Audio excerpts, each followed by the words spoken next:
This is the Football Show with me, Mark Connor. Me, Ryan Baird. Me, Jordan Ruddy. And me, Ewan, Lawson. Tonight we'll be reviewing last night's Champions League games as well as last week's games with Celtic and Man United, and we'll be looking forward to tonight's game between Barcelona and Milan. But first we'll start with last week's controversial Celtic versus Juventus, which I know the people in this studio have views on, so who wants to kick us off? It was bad, put it that way. The performance? The performance was actually okay, but the team selection wasn't good and the referee was really not good. Yeah, it was just a catalogue of different things that led to the performance as a whole. I mean, the performance was okay, like you said, but I think Lennon got his team selection wrong. And particularly Ambrose, I take it? Definitely. Yeah, I don't think he should have started. It's all well and good saying in hindsight that he shouldn't have started, but I wouldn't have started him anyway. So I think everyone before the game who saw that lineup was like, you know, Ambrose has been in Africa this morning. You know, he shouldn't be playing in the last 16 of a Champions League tie. He's not worth the risk, and you know he was directly at fault for at least 2 of the goals. So yeah, Lennon should have knew that he wouldn't have been fit enough to play in such a big game as well. I mean, Ambrose did say to Lennon that he was feeling good to start the game, but isn't a player always going to say that? Yeah, exactly. Yeah, especially for such a big game, everyone's going to want to play that game. So, like, of course he's going to turn around and say, yeah, he wants to play. But Lennon should have saw as a manager. Yeah, he should have admitted it after as well, I think, because he was trying to defend his team selection. Yeah, it was a poor judgment call on Lennon's part. There were fresher players that he could have chosen, like Matthews or. Yeah, he could have pushed Lustig into the middle, put Matthews on the right. But what do you think about the formation that they set up with? I think it was a bit unorthodox, and it was really strange because Commons seemed to be a lot further up the park than Hooper. And I thought Commons actually had a good game, but Hooper was one of the few players who did nothing in 90 minutes really, so it was quite a strange one. What I found strange was Charlie Mulgrew playing the left wing, and I thought the game completely passed him by. You'd barely noticed him. I didn't anyway. I don't think that he works out there. Well, Lennon seems to favour playing Mulgrew on the left wing in bigger games. He's played him there in all firm games, played him there in Europe, and I don't think he should be playing there as well. I think maybe put Commons out there.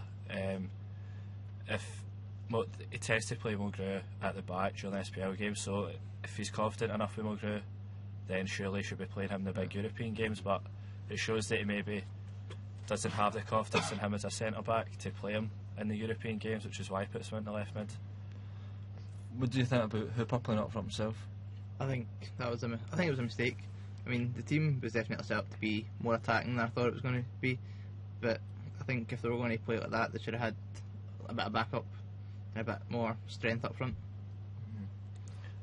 Do you think somebody else could have played up front himself for Celtic? Do you think Celtic got a striker in the squad that can play up in front himself?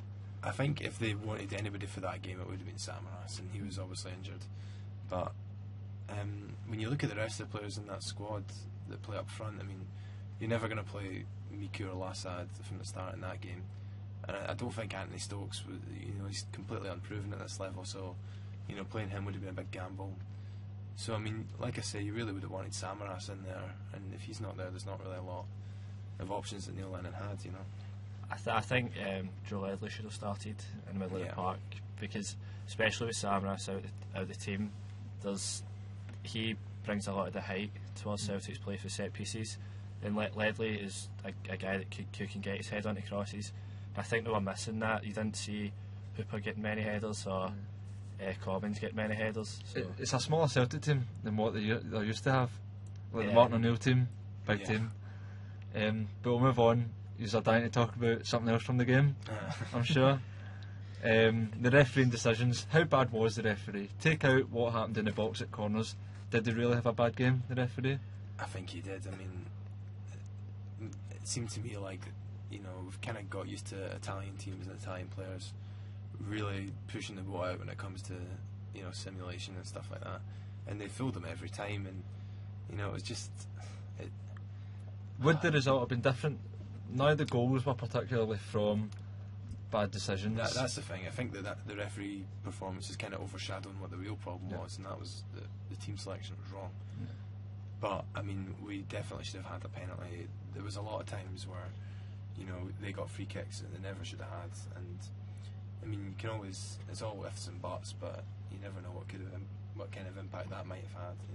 Do you not think this kind of stuff does happen in Europe though? In European leagues, I mean, and that maybe the British game just isn't used to it, whereas Italian leagues, Spanish leagues, the referee was Spanish, and it does happen. I think in the European leagues, I think they're clever in the way they do it. I think Juventus have really done the homework on Celtic and on Hooper in particular, because he likes to disrupt the keeper by standing in front of him or whatever, not actually interfering with him, but trying to put him off his game. And I think I can't remember his name now, but the Juventus, he was put in there basically to stop Hooper from doing that.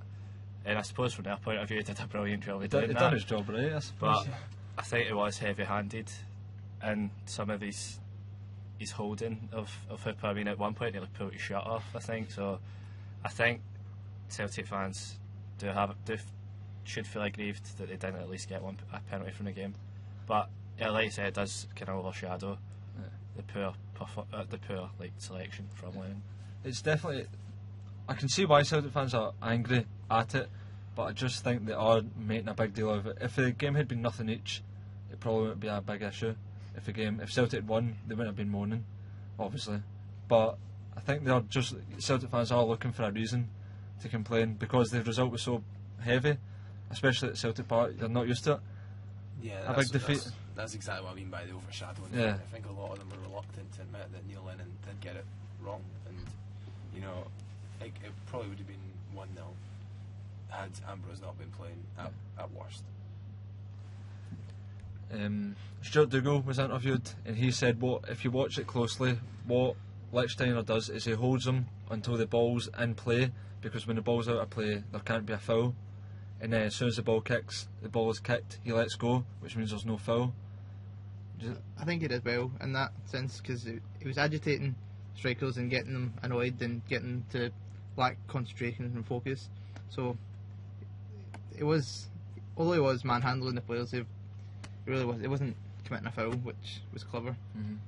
What do you think about Scott Brown's performance? It was a little disappointing. I thought he was going to have to be a big player for us in that game, and he didn't really turn up. I don't think he was terrible, but Celtic needed a huge performance out of him, and they definitely did not get that. He was in real danger of losing his head against Pirlo, and that must have been a concern for Neil Lennon, given Scott Brown's kind of previous. What do you think about his temperament in the game? I think he's matured over maybe the past season or two. I think in the past you've saw him, he's went in for reckless challenges and maybe got wound up easier by opponents, but I think he's managed to control that better this season. I do think he didn't lead the team like we've seen in previous games for Celtic last Wednesday, which Celtic really missed.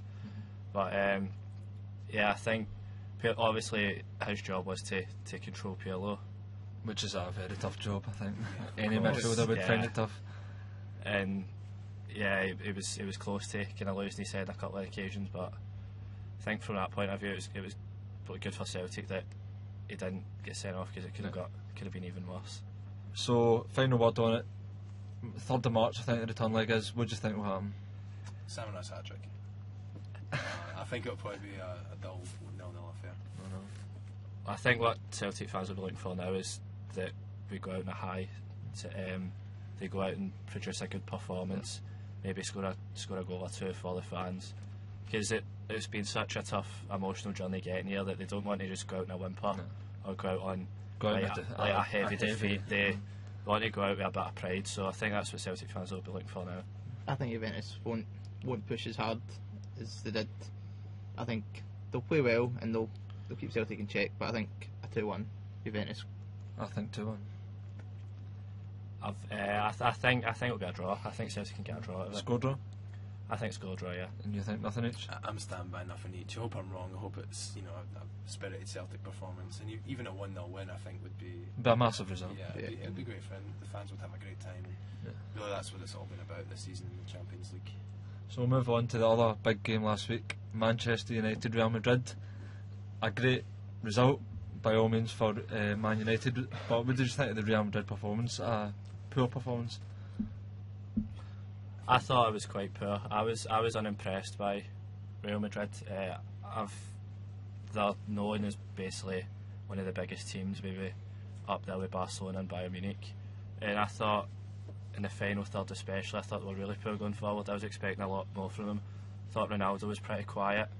I thought Benzema didn't do much. Di Maria had a couple of shots, but didn't really test it here the way he should. If you look at the game, Man United had the better chances, and I thought they should have done a lot better, Real Madrid. If Van Persie had his shooting boots on, they'd have won the game. Yeah, probably quite comfortably as well. I think he should have scored at least a couple. So, What do you think about Ronaldo's performance? I think that it was a little bit of an anticlimax in the end, because it's the first time he played against Man United since leaving, as far as I know. Yep. And we were all expecting big things, and I mean, to be fair, he did get the goal. It was a great header, but he didn't really dominate the game like he so often does. And I think that Man United can take a lot of credit as well, because they did, they had their work cut out keeping him quiet. And as a team, I think that they were definitely better over the 90 minutes. Yeah. And they'll have a lot of confidence going into the second leg. I agree with Jordan that I was so surprised that when they got to the box, they just seemed to freeze. They didn't know what to do. They just kept passing it around the box like Barcelona would. Only Barcelona have got players that can thread the passes. Real Madrid last week just seemed to run out of ideas. As soon as they got to the 18-yard line, they just didn't know what to do. in saying that, I did think that Man United controlled them really well. I thought Phil Jones had a really good game, and De Gea was there when he needed to be. He made a couple of brilliant saves, one for Contrao with his foot. It was a brilliant save. But yeah, apart from that, I thought Real Madrid were pretty disappointing. So 1-1, what do you think will happen at Old Trafford? I think Man United will see it out. Yeah, 2-0 Man United, I think. I still think Real Madrid are going to go through. I think it's going to be 2 each. That's my prediction. I think 2-0 Madrid. I'm I going think to go Madrid. Man United. Yeah, 2-0 Man United, I think. You think so? Yeah. Do you think they can go on and win it, Man United? If they get the squad to go and win the Champions League? Well, Yeah, I think definitely. they've had a pretty good record this year so far. I think they lost only one of their group games, and then they've come out and a one each draw at the Bernabeu. It's not an easy thing to do. No. So last night's game, Arsenal Bayern Munich. What did you make of that? I think it was no surprise, really. I mean, Arsenal, you just don't expect them to win big games anymore. Anytime they're up against somebody as good or better than them, you just expect them to fall to pieces. And that's what happened last night again. And I mean, there's no shame losing to Bayern Munich, but that's another competition they're out of. I think everyone expected Bayern Munich to turn up and give Arsenal a bit of a battering, and that's pretty much what they did. They controlled most of the game. They looked scintillating going forward. I thought Arsenal again were quite poor, which is what you've come to expect of them now. I mean, they went out the FA Cup at the weekend At home. which was a dreadful Yeah. display, and yeah, yesterday it looked like they might get back into it. After they scored, Arsenal, they had like a brief spell where they could have got back into it. Giroud probably should have scored that volley. All of a sudden Yeah. it's 2 each and it's a It's good a scoreline almost. completely different game, but I think Real Madrid, Bayern Munich, in the end, they proved worthy winners. Yeah. I was quite surprised actually that Arsenal lost so heavily. I thought in light of their defeat to Blackburn that they'd come out strong with a bit more determination to stay in a competition, to keep their hopes alive for the Champions League. Aside from Walsh a bit, do they have the players that go out with that kind of fire in them and that have that power that can actually go out and say, right, we're turning this around, doesn't matter if it's Bayern Munich, we're still going to go out and have a real go? I don't think they have the kind of players. Not anymore, anyway. They don't find Henri, Fabregas, stuff like that. I think we covered it last time about the team being pretty weak and them not having a proper spine, Yeah. and not having the kind of players that can win league games, never mind Champions League games. But I think they've got a few good players, but it's not enough to carry a team. No, a few good players isn't. When you look at Bayern Munich's bench last night, they had Robin and Mario Gomez. They've got a few good players on the bench. Never mind the first team. I think that everybody in this room kind of grew up watching the Arsenal team of 2004. Yeah. And when you look at guys like Vieira, Henry, even like Van Bronckhorst, kind of the unsung heroes. That was a team that went into every game thinking they were going to win it. And ended the league season unbeaten. Exactly. And now you look at them and it's just like they don't expect to win either. No. Yeah, I don't think their squad's good enough. I think like what Ewan's saying, I think that back then and during the Invincible season, they had a good team, but they had players who are really willing to fight for the jersey, and players like Dennis Bergkamp and Vieira as well, who are really proper steely determined players. And now you look at the team, I don't think there's anyone, maybe apart from Jack Wilshere, but I think too much is definitely getting put on his shoulders all of a sudden, because he's the Arsenal fan of the group, and they're all saying, oh, he's leading everything. But why all of a sudden is he good enough to lead a team through the Champions League? He is 21. Yeah, he's so young as well, like you said, and he's just not had that experience like other players have had. And you look at Man United, and they've got like Giggs. He played really well against Real Madrid, came on, had some good touches. And Arsenal, they don't look like a team that can go on a good run in the Premier League or in Europe. So where does this leave them in the future? Where does it leave Arsene Wenger, first of all? I think that he's been there long enough that, you know, they'll do him the courtesy of letting him see out this season, because he has been a great manager for them. And, you know, the last thing they'd want to do is give him a backhanded, you know, send him, you know, out of the door around this time of year. Unless it gets really bad and they're like seriously in danger, not even qualifying for the Europa League or something like that. But, you know, I don't think it'll get quite to that stage. But he's definitely in trouble, you know, there's no denying it now. Do you think he should be in a job? I think personally he should have left Arsenal like a couple of years ago, a year or so ago. I think he done really well. He's done really well with Arsenal over the years, but I think just the way football's changing, I don't think he's really adapted the club, Arsenal, to the way that Man United, Chelsea, Manchester City have done. And the ultimate aim is to win trophies, and Arsenal, they run fantastically as a business, but they're not run as a football club. 8 years without a trophy, too long? Definitely, especially for such a high calibre team, such a rich team as well. I think Jordan's right. I think he's been there too long. I think his time's passed, and it just shows that he's not signed any experienced players. He's got quite a young team, and it shows that Arsenal is just not a career club anymore. No. It's just full of rising stars that are going to move on to better things if Arsenal continue not to win trophies. Gareth Southgate last night said before the match that Bayern Munich don't have one player that can really light up a team. The looks in your face tell me that you know he's wrong as well. How do you think he can justify something like that? Can he?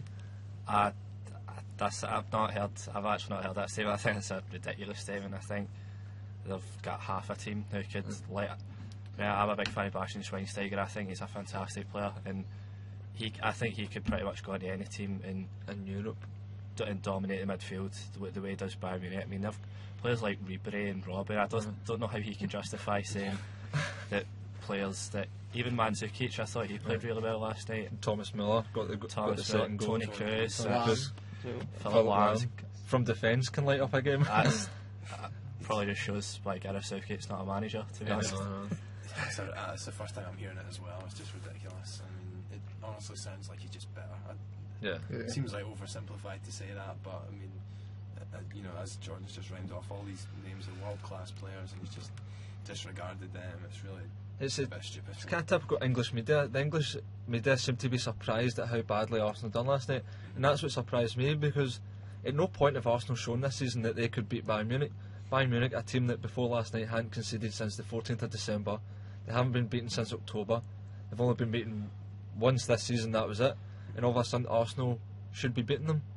Yeah, I mean, I was looking at the stats last night as well. It's some incredible stats. They've conceded like one away goal in the league. Well, they've conceded 7 goals completely in 22 games. Which is an amazing statistic. I mean, some amazing statistics. And I think the English media, like you've said, they tend to kind of overhype the English league. I think a lot of them still think it's the best league in the world, and I think it's behind Spain and Germany in that respect. I think it's best pushing third with Italy, with the Italian league, and yeah, I don't think it came to maybe north of the border. I don't think many were surprised that Bayern Munich won last night. What's amazing as well, that the Bayern Munich stats, they're in a league with Borussia Dortmund, and they're 16 points ahead of Borussia Dortmund, a team that have beaten Man City home and away. Did they beat them home and away? Drew with them away. Drew them. Yeah. They beat Real Madrid, stuff like that. Schalke, Werder Bremen, all that. But they're hammering English teams, and the English media are still surprised. Do you think they can win it, Bayern Munich? I think they've got a very good chance. I think there's maybe between, I think them and Barcelona would be favourites now, and I think on their day, I think they could definitely give Barcelona a game. And yeah, I think they'd be if you were a bet man, you'd be very tempted to back them. Yeah. I think that on paper, definitely you'd have to say they're, they've got as good a chance as anybody. But we all know, given how it turned out last year and how Germany have done recently, they have a tendency to bottle it at times, and they could get to the semi-final, come up against Dortmund, for example, and I think Dortmund would win that just on pure big mentality occasions more than like that, anything, really. I think they've definitely got the players, but I don't know if they'll be able to keep the fighting spirit and the psyche going all the way through. Would you back them? I would back them. I don't think they're showing any signs of losing any kind of major form anytime soon. I think they've got it in them. Especially, I think they'll be a bit more driven since the defeat last year. Yeah. I think it's their year. So we'll briefly touch on tonight's game, Barcelona-Milan. What do you think could happen there? I think you'd have to say it's probably going to be a Barcelona win, but you never can write off AC Milan. Even though they're not quite as glamorous as they once were, but they're still a well-organised team. Yeah. And you've got Balotelli in there now, who Cup tied. Is it cup tied? Cup tied, played for Man City. No, definitely Barcelona. What do you think tonight? I think if they had Balotelli in their team, they would have more of a chance, but I just think Barcelona have got too much, and I think they should. Obviously, of course, like any team, it's hard to back against Barcelona. I think they should win tonight. Yeah, I think it should be fairly easy. The fact that Balotelli's not in the team, I think Barcelona will squish it. I think so as well. And also just quickly, tomorrow night, Lyon away at home to Tottenham, and it's currently 2 each. 2-1 to Spurs. 2-1 to Spurs. What do you think will happen there? I think Spurs will see it out. I think that Lyon, their goal in that game was so good that they didn't look like scoring any normal goals. So unless they can replicate that, I think it'll be a Tottenham win. Yeah, I agree with you.